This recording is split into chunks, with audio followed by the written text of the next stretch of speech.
ಇನ್ನು ಸಿದ್ದರಾಮಯ್ಯಗೂ ಮೊದಲೇ ಖರ್ಗೆ ಜೊತೆ ಡಿಕೆ ಬ್ರದರ್ಸ್ ಚರ್ಚೆ ಮಾಡಿದ್ರು. ಇವತ್ತು ಸುಮಾರು 50 ನಿಮಿಷಗಳ ಕಾಲ ಚರ್ಚೆ ಮಾಡಿದ್ದಾರೆ ಉಭಯ ನಾಯಕರು. ತಡರಾತ್ರಿ ಮಲ್ಲಿಕಾರ್ಜುನ ಖರ್ಗೆ ಭೇಟಿ ಮಾಡಿದ್ರು ಡಿಕೆ ಬ್ರದರ್ಸ್.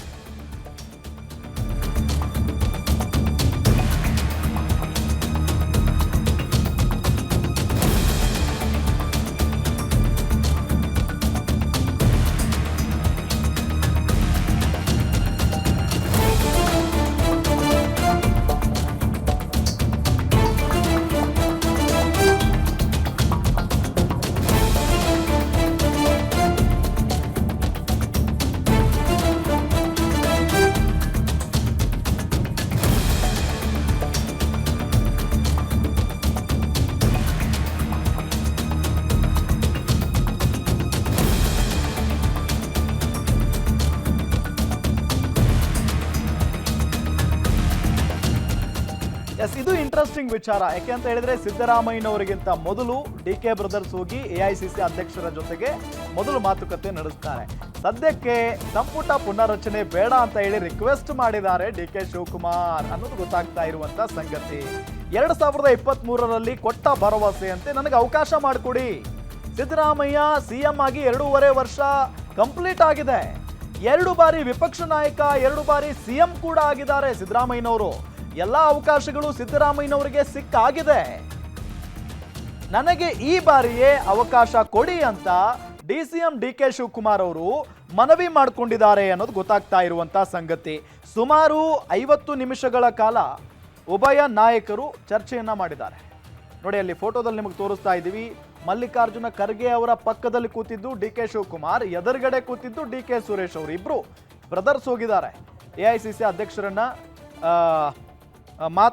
ಅಧ್ಯಕ್ಷರನ್ನ ಭೇಟಿ ಮಾಡೋದಕ್ಕೆ. ಸೊ ಈ ನಿಟ್ಟಿನಲ್ಲಿ ಇವತ್ತು ಏನೆಲ್ಲ ಚರ್ಚೆ ಆಯಿತು ಅನ್ನೋದನ್ನು ನಾವು ಗಮನಿಸ್ತಾ ಇದ್ದೀವಿ.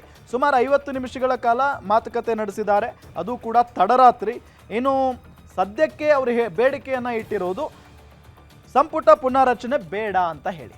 ಅದಕ್ಕೆ ಕಾರಣ ಕೂಡ ನಾನು ಆಗಲೇ ಹೇಳಿದೆ. ಸೊ ಆ ನಿಟ್ಟಿನಲ್ಲಿ ಸಂಪುಟ ಪುನಾರಚನೆ ಬೇಡ ಅಂತ ಹೇಳಿ ಮನವಿ ಮಾಡ್ಕೊಂಡಿದ್ದಾರಂತೆ ಡಿಕೆ ಶಿವಕುಮಾರ್ ಅವರು. ಜೊತೆಗೆ ಇನ್ನು ಹಳೆಯದನ್ನು ತೆಗೆದಿದ್ದಾರೆ. 2023ರಲ್ಲಿ ನಾನು ಪಕ್ಷಕ್ಕಾಗಿ ದುಡಿದಿದ್ದೀನಿ, ಪಕ್ಷವನ್ನು ಅಧಿಕಾರಕ್ಕೆ ತಂದಿದ್ದೀನಿ. ಸೊ ನೀವೇನು ಮಾತು ಕೊಟ್ಟಿದ್ರಿ ಅದರಂತೆ ನಡೆದುಕೊಳ್ಳಿ. ಸೊ 2023ರ ಚುನಾವಣೆಯಲ್ಲಿ ಪಕ್ಷ ಗೆಲ್ಲೋದಕ್ಕೆ ನನ್ನ ಪಾತ್ರವೂ ಕೂಡ ಇದೆ. ಸೊ ಕೊಟ್ಟ ಭರವಸೆಯಂತೆ ನನಗೆ ಅವಕಾಶವನ್ನು ಮಾಡಿಕೊಡಿ.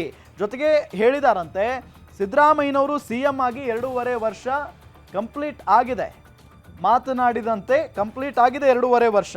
ಸಿದ್ದರಾಮಯ್ಯ 2 ಬಾರಿ ವಿಪಕ್ಷ ನಾಯಕರಾಗಿದ್ರು, 2 ಬಾರಿ ಸಿಎಂ ಆಗಿದ್ದಾರೆ. ಸೊ ಅವರಿಗೆ ಎಲ್ಲ ರೀತಿಯಾದಂಥ ಅವಕಾಶಗಳು ಸಿಕ್ಕಾಗಿದೆ. ನನಗೆ ಈ ಬಾರಿಯೇ ಸಿಎಂ ಆಗೋದಕ್ಕೆ ಅವಕಾಶ ಮಾಡಿಕೊಡಿ ಅಂತ ಹೇಳಿ ಈ ಸಂದರ್ಭದಲ್ಲಿ ಡಿಸಿಎಂ ಡಿಕೆ ಶಿವಕುಮಾರ್ ಅವರು ಎಐಸಿಸಿ ಅಧ್ಯಕ್ಷ ಮಲ್ಲಿಕಾರ್ಜುನ ಖರ್ಗೆ ಅವರಿಗೆ ಮನವಿ ಮಾಡಿಕೊಂಡಿದ್ದಾರೆ. ಇದರ ಜೊತೆಗೆ ಡಿಕೆ ಬ್ರದರ್ಸ್ ವಾದ ಏನು ಅನ್ನೋದನ್ನ ನಿಮಗೆ ಸ್ಕ್ರೀನ್ ಮೇಲೆ ತೋರಿಸ್ತಾ ಇದೀವಿ ನಾವು. ಸಿಎಂ ಚೇಂಜ್ ವಿಚಾರದಲ್ಲಿ ಸ್ಪಷ್ಟತೆ ಸಿಗಲಿ. ಸ್ಪಷ್ಟತೆ ಯಾರಿಗೂ ಕೂಡ ಇಲ್ಲ. ಯಾಕೆ ಅಂತ ಅಂದರೆ 2023ರಲ್ಲಿ ಚುನಾವಣೆ ಆಗುತ್ತೆ, ಗೆಲ್ತಾರೆ ಕಾಂಗ್ರೆಸ್ನವರು, ಪಕ್ಷ ಅಧಿಕಾರಕ್ಕೆ ಬರುತ್ತೆ. ಆದರೆ ಅದಕ್ಕಿಂತ ಮುಂಚೆ 1 ದಿನ ಅಥವಾ 2 ದಿನ ಅಥವಾ ಒಂದು 2-3 ದಿನ ಚರ್ಚೆ ಆಗುತ್ತೆ ಹೈಕಮಾಂಡ್ ನಾಯಕರ ಜೊತೆಗೆ. ಸೊ 2.5 ವರ್ಷ ಅಧಿಕಾರ ಹಂಚಿಕೆ ಅನ್ನೋ ನಿಟ್ಟಿನಲ್ಲಿ ಚರ್ಚೆ ಆಗಿತ್ತಂತೆ. ಅದು ಸ್ಪಷ್ಟತೆ ಇದುವರೆಗೂ ಕೂಡ ಇಲ್ಲ. ಹಾಗಾಗಿ ಸ್ಪಷ್ಟತೆ ಸಿಗಲಿ ಅಂತ ಹೇಳಿ ವಾದವನ್ನು ಮಾಡಿದ್ದಾರೆ ಡಿಕೆ ಬ್ರದರ್ಸ್. ಇನ್ನು ಸದ್ಯಕ್ಕೆ ಸಂಪುಟ ಪುನಾರಚನೆ ಬೇಡ ಅಂತ ಹೇಳಿದಾರಂತೆ. ಅದಾದ ನಂತರ ಡಿಸೆಂಬರ್ನಲ್ಲಿ ಅಧಿವೇಶನ ಇರುವಾಗ ಪುನಾರಚನೆ ಯಾಕೆ, ಇಷ್ಟೊಂದು ಅರ್ಜೆಂಟ್ ಯಾಕೆ, ಡಿಸೆಂಬರ್ನಲ್ಲೇ ಇನ್ನೇನು ಬಂದ್ಬಿಡ್ತು, ಇನ್ನು ಹತ್ತತ್ರ ಒಂದಿಷ್ಟು ದಿನಗಳು ಮಾತ್ರ ಬಾಕಿ ಇದೆ, ಇಷ್ಟು ಅರ್ಜೆಂಟ್ ಆಗಿ ಸಂಪುಟ ಪುನಾರಚನೆ ಮಾಡುವಂತ ಅವಶ್ಯಕತೆ ಏನಿದೆ ಅನ್ನೋ ನಿಟ್ಟಿನಲ್ಲೂ ಕೂಡ ಡಿಕೆ ಬ್ರದರ್ಸ್ ಮಲ್ಲಿಕಾರ್ಜುನ ಖರ್ಗೆ ಅವರ ಬಳಿ ಕೇಳಿದಾರಂತೆ. ಇನ್ನು ಅಧಿವೇಶನ ಮುಗಿದ ಮೇಲೆ ಧನುರ್ಮಾಸ ಶುರುವಾಗುತ್ತೆ. ಫೆಬ್ರವರಿಯಲ್ಲಿ ಬಜೆಟ್ ಮಂಡನೆ ಆಗಬೇಕು. ಇದೆಲ್ಲದಕ್ಕೂ ಮೊದಲು ನಾಯಕತ್ವ ಗೊಂದಲ ಪರಿಹರಿಸಿ ನಾಯಕತ್ವ ಬದಲಾವಣೆಯ ಜೊತೆಗೆ ಪುನಾರಚನೆ ಇರಲಿ. ಅಂದರೆ ನಾಯಕತ್ವ ಬದಲಾವಣೆ ಆದ ನಂತರವೇ ಸಂಪುಟ ಪುನಾರಚನೆ ಆಗಲಿ ಅನ್ನೋ ನಿಟ್ಟಿನಲ್ಲಿ ಈ ಸಂದರ್ಭದಲ್ಲಿ ಮನವಿಯನ್ನ ಮಾಡಿಕೊಂಡಿದ್ದಾರೆ. ಸೊ ನಾನೀಗಾಗಲೇ ಹೇಳಿದ ಹಾಗೆ ಇದೇ ಅವಧಿಯಲ್ಲಿ ಅಥವಾ ಸಿದ್ದರಾಮಯ್ಯನವರ ಅವಧಿಯಲ್ಲೇ ಸಂಪುಟ ಪುನಾರಚನೆ ಆಗಿದ್ದೇ ಆದರೆ ಸಿದ್ದರಾಮಯ್ಯನವರು ಇನ್ನೂ 6 ತಿಂಗಳು 1 ವರ್ಷನೋ ಕಂಟಿನ್ಯೂ ಆಗ್ತಾರೆ ಅನ್ನೋದು ಡಿಕೆ ಶಿವಕುಮಾರ್ ಅವರಿಗೆ ಭಯ ಅಂತ ಹೇಳಲಾಗ್ತಾ ಇದೆ. ಆರಂಭದಲ್ಲಿ ಕೊಟ್ಟ ಭರವಸೆಯನ್ನ ಈಡೇರಿಸಿ. ಇದು ಡಿಕೆ ಬ್ರದರ್ಸ್ ಮಲ್ಲಿಕಾರ್ಜುನ ಖರ್ಗೆ ಅವರ ಬಳಿ ಇಟ್ಟಂತ ಒಂದು ವಾದ. ಜೊತೆಗೆ ಆರಂಭದಲ್ಲಿ ಏನು ಹೇಳಿದ್ರಿ ಅದರಂತೆ ನಡ್ಕೊಳ್ಬೇಕು ನೀವೀಗ. ನಾನು ಪಕ್ಷಕ್ಕೆ ನಿಷ್ಠನಾಗಿದ್ದೀನಿ, ಪಕ್ಷಕ್ಕೆ ಸಾಕಷ್ಟು ದುಡಿದಿದ್ದೀನಿ, ಹಗಲು ರಾತ್ರಿ ನಾನು ಶ್ರಮ ಪಟ್ಟಿದ್ದೀನಿ, ನನಗೇನು ಮಾತು ಕೊಟ್ಟಿದ್ರು ಅದರಂತೆ ಈಡೇರಿಸಿ ಅಂತ ಕೇಳಿದ್ದಾರೆ. ಇನ್ನು ಮುಂದಿನ ಅವಧಿಗೆ DKಶಿ CM ಆಗೋದಕ್ಕೆ ಆಶೀರ್ವಾದ ಮಾಡಿ ಅಂತ ಕೂಡ AICC ಅಧ್ಯಕ್ಷರ ಬಳಿ ಮನವಿಯನ್ನ ಮಾಡಿಕೊಂಡಿದ್ದಾರೆ ಅನ್ನೋದು ಗೊತ್ತಾಗ್ತಾ ಇರುವಂತಹ ಸಂಗತಿ. ಈಗ ಹೆಂಗಾಗ್ಬಿಟ್ಟಿದೆ ಅಂತ ಅಂದ್ರೆ ಹೈಕಮಾಂಡ್ಗೆ ಸಿದ್ದರಾಮಯ್ಯ ನಿಮ್ಮ ಮಗು ಅಳ್ತಿದ್ಯಾ? ಹಾಗಾದ್ರೆ ನಿಮ್ಮ ಮಗುವಿಗೆ ಜೀನಿ ಸರಿ ಇಟ್ಕೊಡಿ. ಯಾಕಂದ್ರೆ ಜೀನಿ ಸರಿ ಇಟ್ಟು ನಿಮ್ಮ ಮಗುವಿಗೆ 100% ಸರಿಯಾದ ಆಹಾರ. ನಿಮ್ಮ ಮಗು ನೆಮ್ಮದಿಯಾಗಿ ನಿದ್ದೆ ಮಾಡಬೇಕಾ, ದಷ್ಟಪುಷ್ಟವಾಗಿ ಬೆಳಿಬೇಕಾ? ಹಾಗಾದ್ರೆ ಜೀನಿ ಸರಿ ಇಟ್ಟು ಕೊಡಿ. ಎಲ್ಲಾ ಮೆಡಿಕಲ್ ಶಾಪ್ಗಳು, ದಿನಸಿ ಅಂಗಡಿಗಳು, ಸೂಪರ್ ಮಾರ್ಕೆಟ್ಗಳಲ್ಲಿ ಲಭ್ಯ. ಅವರನ್ನ ಮುಟ್ಟಂಗಿಲ್ಲ ಬಿಡಂಗಿಲ್ಲ. ರಾಜ್ಯ ಕಾಂಗ್ರೆಸ್ನಲ್ಲಿ ನವೆಂಬರ್ ಕ್ರಾಂತಿಯೋ ಶಾಂತಿಯೋ?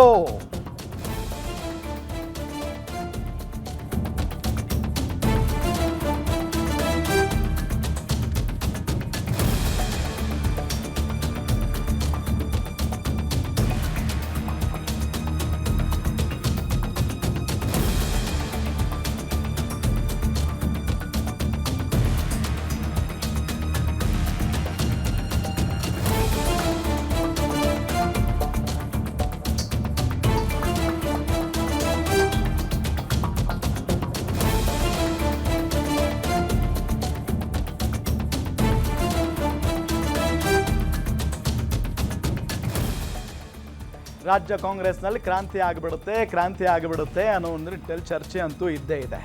ದೆಹಲಿ ಅಂಗಳದಲ್ಲೇ ಒಪ್ಪಂದ ಮಾಡಿಕೊಂಡ್ರು ಹಾಗಾದ್ರೆ ಸಿದ್ದರಾಮಯ್ಯ ಮತ್ತು DK ಶಿವಕುಮಾರ್. ದೆಹಲಿಯ ಕರ್ನಾಟಕ ಭವನದಲ್ಲಿ CM DCM ಮುಖಾಮುಖಿಯಾಗಿದ್ರು. CM ಸಿದ್ದರಾಮಯ್ಯ ಜೊತೆಗೆ DCM DK ಶಿವಕುಮಾರ್ ಅವರು ಮಾತುಕತೆಯನ್ನ ನಡೆಸಿದ್ದಾರೆ. ಮಧ್ಯಾಹ್ನ ಲಂಚ್ ಟೈಮ್ನಲ್ಲಿ ಸಿದ್ದರಾಮಯ್ಯನವರ ಜೊತೆಗೆ DK ಶಿವಕುಮಾರ್ ಮಾತುಕತೆಯನ್ನ ನಡೆಸಿದ್ದಾರೆ. ಒಟ್ಟಾಗಿ ಊಟ ಕೂಡ ಮಾಡಿದ್ದಾರೆ. DCM ಮತ್ತು CM ನಾಯಕತ್ವ ಬದಲಾವಣೆ ವಿಚಾರದಲ್ಲಿ ಗಂಭೀರವಾಗಿ ಮಾತುಕತೆ ನಡೆದಿದೆ ಅನ್ನೋದು ಗೊತ್ತಾಗ್ತಾ ಇರುವಂತಹ ಸಂಗತಿ. ಇನ್ನು ರಾಹುಲ್ ಗಾಂಧಿ ಸೂಚನೆ ಮೇರೆಗೆ ಸಿದ್ದು ಮತ್ತು DKಶಿ ಇಬ್ರು ಕೂಡ ಮಾತಾಡಿದಾರಂತೆ. ಹಾಗಾದ್ರೆ ದೆಹಲಿಯಲ್ಲಿ ಎಲ್ಲವೂ DKಶಿ ಅಂದ್ಕೊಂಡಂತೆ ಆಯ್ತಾ? ಯಾಕೆ ಈ ಪ್ರಶ್ನೆ ಅಂತ ಅಂದ್ರೆ ಬಹಳ ನಗ್ನಗ್ತಾನೆ ಬೆಂಗಳೂರಿಗೆ ವಾಪಸ್ ಬಂದಿದ್ದಾರೆ DK ಶಿವಕುಮಾರ್ ಅವರು. ಅಕಸ್ಮಾತ್ ಆಗಿ ಅವ್ರು ಅನ್ಕೊಂಡಂಗೆ ಆಗಿಲ್ಲ ಅಂತ ಅನ್ಕೊಳ್ಳೋಣ, ಅವ್ರ ಮುಖದಲ್ಲಿ ನಗು ಇರಲ್ಲ ಯಾವಾಗಲೂ ಕೂಡ. ಬಟ್ ಇತ್ತೀಚಿನ ದಿನಗಳಲ್ಲಿ ತೋರಿಸ್ಕೊಳ್ತಾ ಇಲ್ಲ DK ಶಿವಕುಮಾರ್ ಅವರು. ನೋಡೋಣ ಏನಾಗುತ್ತೆ, ಇನ್ನು ಸ್ವಲ್ಪ ದಿನ ಕಾಯೋಣ. ಹೈಕಮಾಂಡ್ ನಾಯಕರಿದ್ದಾರೆ ಅನ್ನೋ ನಿಟ್ಟಿನಲ್ಲಿನೇ ಹೇಳಿಕೆಯನ್ನ ಕೊಡ್ತಾ ಬರ್ತಾ ಇರ್ತಾರೆ DK ಶಿವಕುಮಾರ್ ಅವರು. ಆದರೆ ಇವತ್ತಿನ ಸಂಗತಿಯನ್ನು ನಾವು ಗಮನಿಸ್ತಾ ಇದ್ರೆ ಮೊದಲಿಗೆ ಹೋಗಿ AICC ಅಧ್ಯಕ್ಷ ಮಲ್ಲಿಕಾರ್ಜುನ ಖರ್ಗೆ ಅವರನ್ನ DK ಶಿವಕುಮಾರ್ ಅವರು ಭೇಟಿ ಮಾಡಿ ಚರ್ಚೆ ಮಾಡಿ ವಾಪಸ್ ಬರ್ತಾರೆ. ಅದಾದ ನಂತರ CM ಸಾಹೇಬ್ರನ್ನ ಕರೆಸ್ಕೊಂಡು ಮಲ್ಲಿಕಾರ್ಜುನ ಖರ್ಗೆ ಅವರು ಮಾತುಕತೆಯನ್ನ ನಡೆಸ್ತಾರೆ. ಅದಾದ ನಂತರ CM ಮತ್ತು DCM ಇಬ್ರು ಒಂದೇ ಕಡೆ ಸೇರಿ ಊಟ ಮಾಡ್ತಾರೆ. ಮತ್ತೆ ನಾಯಕತ್ವ ಬದಲಾವಣೆ ವಿಚಾರ ಅಥವಾ ಈ CM ಸ್ಥಾನದ ವಿಚಾರಕ್ಕೆ ಸಂಬಂಧಪಟ್ಟಂತೆ ಚರ್ಚೆ ಮಾಡಿದ್ದಾರೆ ಅಂತ ಹೇಳಲಾಗ್ತಾ ಇದೆ. ನೋಡಿ, ದೆಹಲಿ ಅಂಗಳದಲ್ಲೇ ಒಪ್ಪಂದ ಮಾಡ್ಕೊಂಡ್ಬಿಟ್ರ. ಹಾಗಾದ್ರೆ ಒಪ್ಪಂದ ಅಂತ ಅಂದ್ರೆ ಯಾವ ರೀತಿಯಾದಂಥ ಒಪ್ಪಂದ? DCM DK ಶಿವಕುಮಾರ್ ಸದ್ಯದ ಮಟ್ಟಿಗೆ ಯಾವುದೇ ಒಪ್ಪಂದಕ್ಕೂ ಓಕೆ ಅಂತಾರೋ ಅನ್ನೋದೇ ಡೌಟು. ಏಕೆ ಅಂತ ಹೇಳಿದ್ರೆ ಈ ಹಿಂದೆನೇ 2023ರಲ್ಲಿ ಕಾಂಗ್ರೆಸ್ ಪಕ್ಷ ಅಧಿಕಾರಕ್ಕೆ ಬಂದಂಥ ಸಂದರ್ಭದಲ್ಲಿನೇ ಸಿದ್ದರಾಮಯ್ಯನವರು ಕಳೆದ ಬಾರಿ ಮುಖ್ಯಮಂತ್ರಿ ಆಗಿದ್ರು. ಈ ಬಾರಿ ನಾನು ಪಕ್ಷಕ್ಕಾಗಿ ದೊಡ್ಡ ಮಟ್ಟದಲ್ಲಿ ದುಡಿದಿದ್ದೇನೆ, ನನಗೆ ಅವಕಾಶ ಕೊಡಿ ಅಂತ ಹೇಳಿ ಬಿಗಿಪಟ್ಟು ಹಿಡಿದು ಕೂತಿದ್ದಂಥ DK ಶಿವಕುಮಾರ್ ಅವರು ಅದೆಂಗೋ ಒಪ್ಕೊಂಡ್ಬಿಟ್ಟಿದ್ರು. ಆದರೆ ಈಗ ಒಪ್ಕೊಳ್ತಾರಾ ಅದಕ್ಕೆಲ್ಲ ಅನ್ನೋದು ಒಂದು ಪ್ರಶ್ನೆ ಇದ್ದೇ ಇದೆ. ಇನ್ನು ದೆಹಲಿಯ ಕರ್ನಾಟಕ ಭವನದಲ್ಲಿ ಇವತ್ತು CM DCM ಮುಖಾಮುಖಿಯಾಗಿದ್ರು. ಆ ಫೋಟೋವನ್ನು ಕೂಡ ನಿಮಗೆ ತೋರಿಸ್ತಾ ಇದ್ದೀವಿ ನಾವು. ಊಟ ಮಾಡ್ತಾ ಇರೋದು ಮಧ್ಯಾಹ್ನ ಲಂಚ್ ಟೈಮ್ನಲ್ಲಿ ಸಿದ್ದು ಜೊತೆಗೆ DK ಶಿವಕುಮಾರ್ ಮಾತುಕತೆಯನ್ನು ನಡೆಸಿದ್ದಾರೆ ಅನ್ನೋದು ಗೊತ್ತಾಗ್ತಾ ಇದೆ. ಒಟ್ಟಾಗಿ ಕೂತ್ಕೊಂಡು ಊಟ ಕೂಡ ಮಾಡಿದ್ದಾರೆ ಇಬ್ಬರು. ಇನ್ನು ನಾಯಕತ್ವ ಬದಲಾವಣೆ ವಿಚಾರದಲ್ಲಿ ಗಂಭೀರವಾಗಿ ಮಾತುಕತೆ ಆಗಿದೆ. ನೋಡಿ, CM ಆಪ್ತರು DCM ಆಪ್ತರು ಒಂದು 2-3 ಜನ ಇದ್ದಾರೆ. HC ಮಹದೇವಪ್ಪನವರು ಕೂಡ ಇದ್ದಾರೆ ನೋಡಿ. ಸೊ ಹೀಗೆ ಒಂದಿಷ್ಟು ಜನ ನಾಯಕರು ಸಂಬಂಧಪಟ್ಟಂಥ ಅಧಿಕಾರಿಗಳು ಅವ್ರ ಜೊತೆಗೆ ಇದ್ದಾರೆ. ಇನ್ನು ರಾಹುಲ್ ಗಾಂಧಿ ಸೂಚನೆ ಮೇರೆಗೆ ಇವರಿಬ್ಬರು ಮಾತಾಡಿದಾರಂತೆ. ಅಂದರೆ ಸುಮ್ಮನೆ ಹೋಗಿ ದೆಹಲಿಯಲ್ಲಿ ಮಾತಾಡುವಂಥದ್ದು ಏನಿತ್ತು, ರಾಜ್ಯದಲ್ಲೇ ಕೂತ್ಕೊಂಡು ವಿಧಾನಸೌಧದಲ್ಲೇ ಮಾತಾಡ್ಬೋದಾಗಿತ್ತಲ್ಲ. ಸೊ ಆ ನಿಟ್ಟಿನಲ್ಲಿ ರಾಹುಲ್ ಗಾಂಧಿ ಅವರು ಹೇಳಿದ್ದಾರೆ, ನೋಡಿ ಇದು ನಾವು ಹೇಳ್ಬೋದು ಆದರೆ ಮತ್ತೆ ಗೊಂದಲ ಸೃಷ್ಟಿಯಾಗುತ್ತೆ.